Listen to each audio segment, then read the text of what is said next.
remember asking Mom once about where Walter had gone.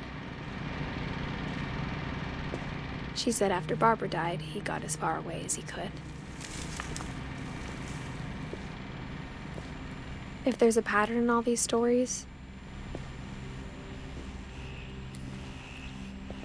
I think it's that none of us has gotten very far.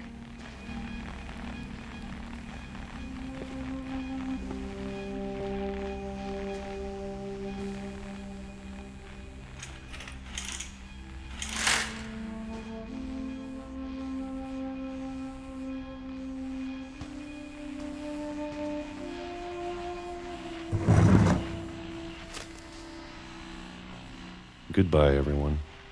I can't believe I've been down here for 30 years. On that first day, after the shaking started, I didn't think I'd survive a week.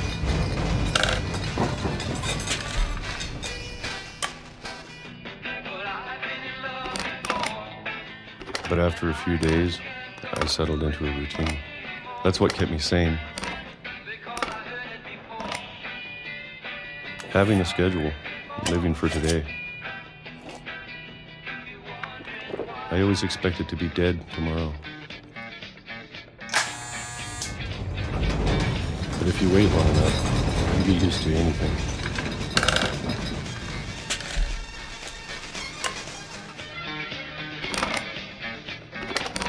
Even a monster on the other side of the door starts to feel normal.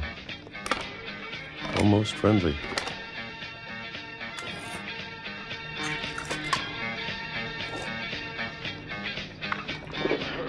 And then one day, everything just stopped. Whatever that thing was, it was gone. Maybe it got tired of waiting. Or maybe I just got tired of being afraid.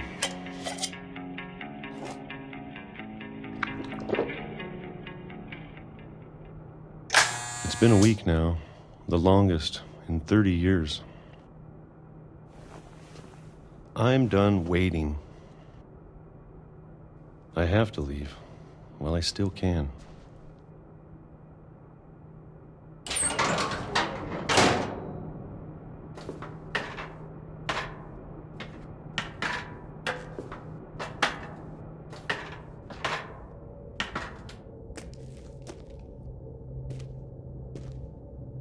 I know it's out there somewhere. Whatever killed Barbara and Molly and Calvin. Maybe this is all a mistake. But I need to stop living the same day. Even if it kills me.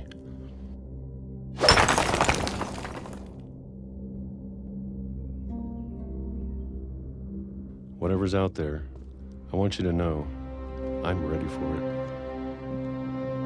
I'm going to appreciate all of it, especially the food. I don't mind if I only have a year left, or a month, or a single week. I'd be happy with one new day. I can already imagine the sun on my face.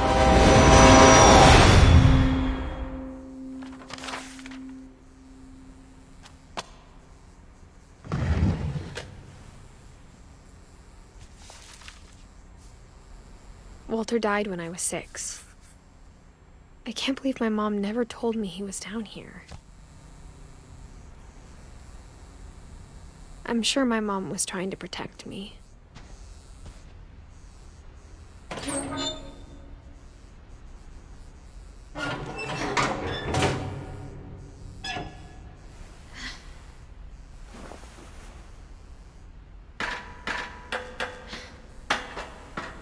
Maybe she was afraid I'd end up like Walter. But if she never told me about an uncle under the house,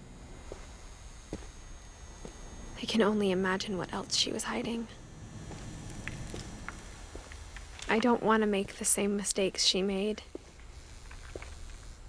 Trying to bury something that's still alive.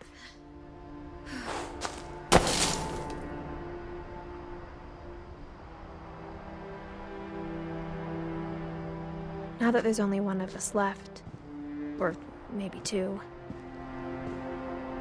I thought it was time I heard the stories for myself and found out what happened to everyone else. But now I'm worried the stories themselves might be the problem. Maybe we believed so much in a family curse, we made it real.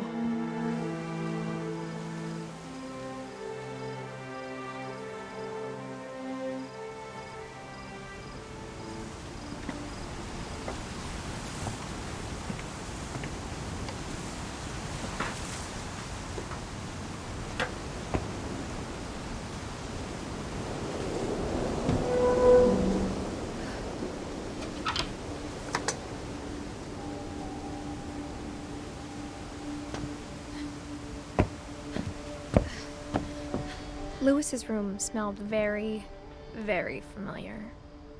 That part of him lived on. Lewis and I spent a lot of time playing games together, but he was surprisingly bad at them. He died a lot.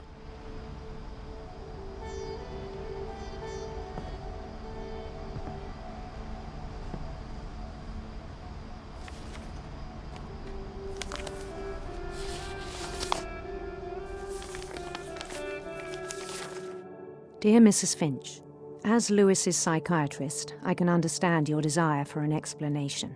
As I see it, the trouble began in January, shortly after we convinced your son to seek treatment for substance abuse. Newly sober, I believe Lewis first noticed the monotony of his daily life.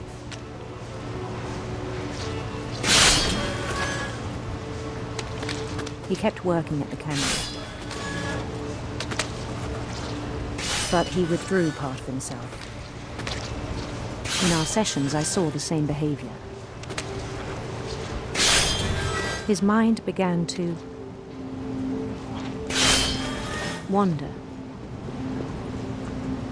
I asked him to describe it. He said he started small, imagining a labyrinth. He'd feel his way about. Then something moved. Bats. And toads. And things that have not names. He knew it was all in his head. But he took it very seriously. I had hoped he'd find himself.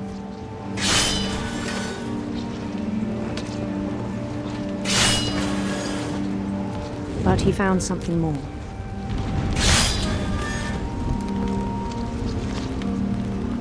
I worried about him then, daydreaming at the cannery. I spoke with his boss, but he said Lewis had become a model employee. Methodical, tireless, focused. Like a whole new Lewis. So I let him go on.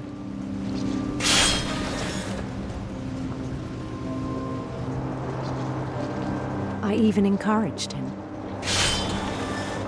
It seemed very promising at first. He told me he'd made a new friend.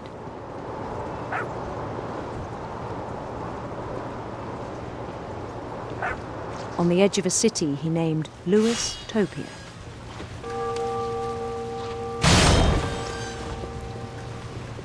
He built the city up slowly, brick by brick. Then he made musicians.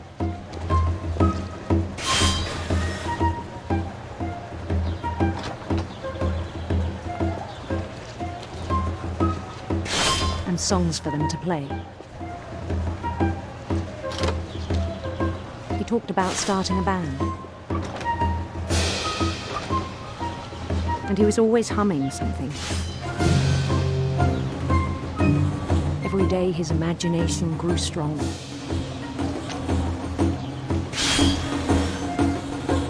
He no longer spoke at the cannery, but his chopping was as reliable as ever. Then one day it struck him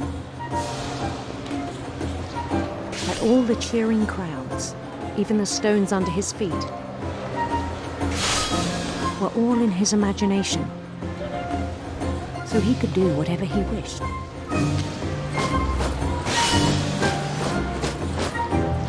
He held an election for mayor, and he won. They begged him to stay, but his mind was already wandering.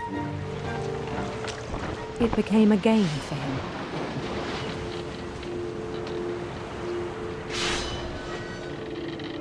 He'd conquer a city, then immediately push on.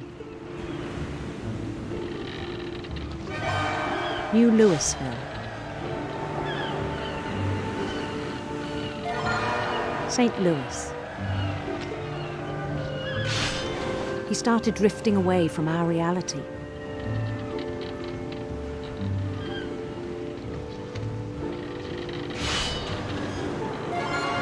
Minneapolis.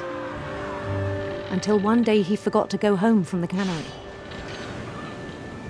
Even as his mother pleaded with him, part of Louis kept sailing on.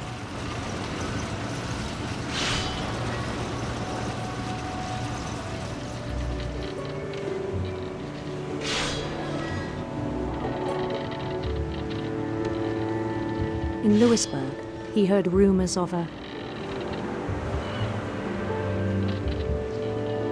beautiful prince.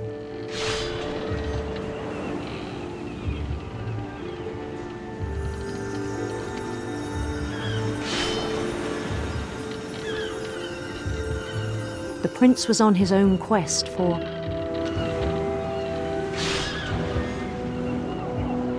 radiant rainbows.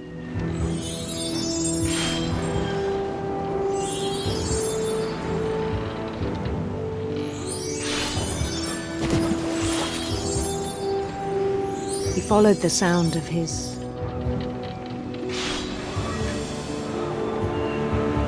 silver harp.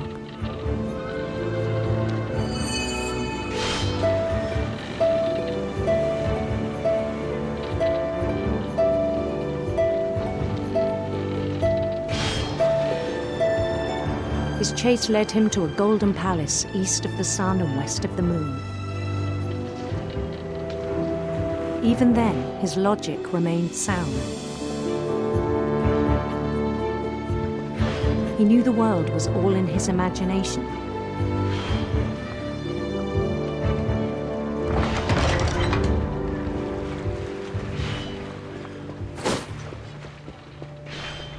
But he was so proud of having created it. In his own eyes, he'd become something greater than a king.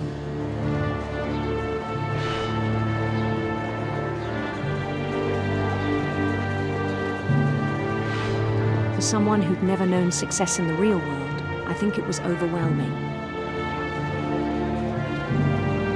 And then it struck him that the real Louis was not the one chopping salmon, but the one climbing the steps of a golden palace.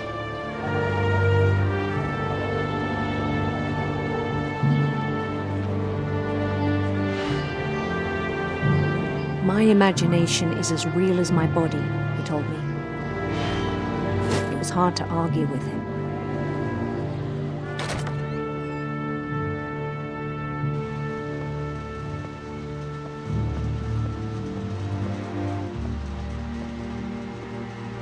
He began to forget the world we know.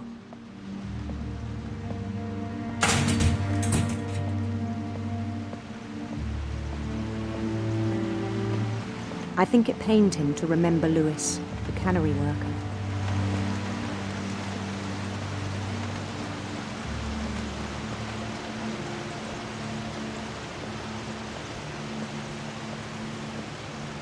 He began to despise the man with a royal contempt.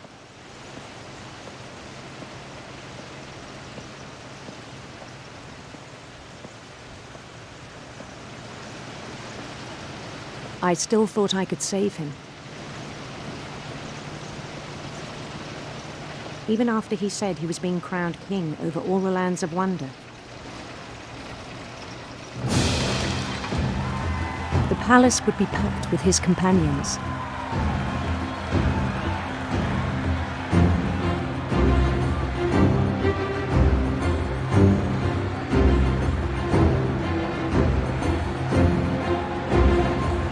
Including the wise Calico who'd insisted on inviting him.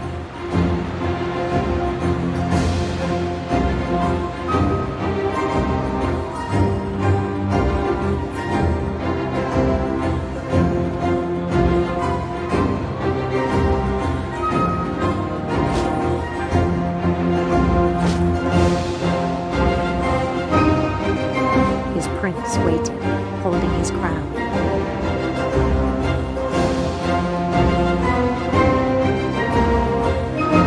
There was only one thing left to do.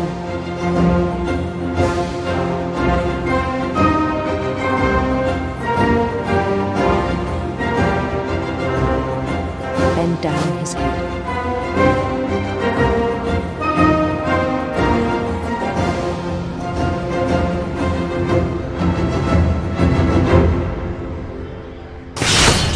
And the rest I think you know.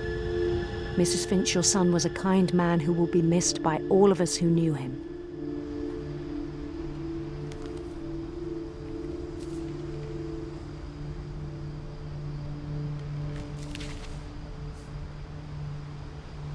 My brother was really cool. I wish you could have met him.